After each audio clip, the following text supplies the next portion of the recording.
અને ખાસ અમારા આર્યમાન કેટીની ફરમાઈશ છે ત્યારે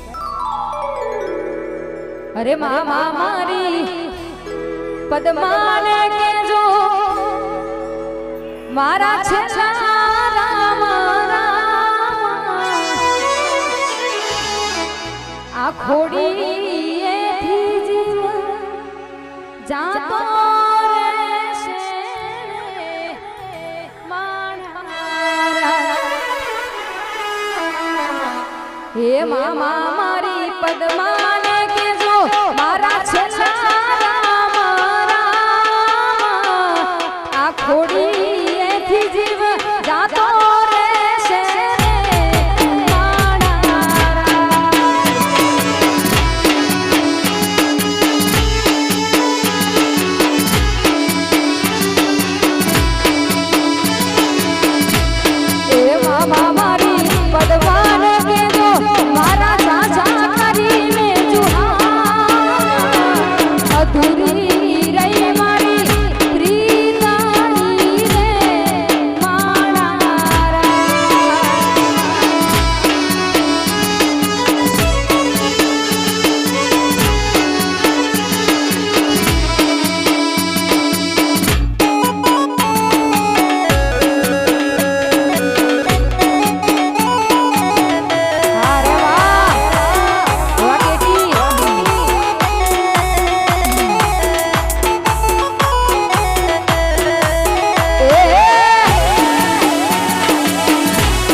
અમારું સાઉન્ડ આ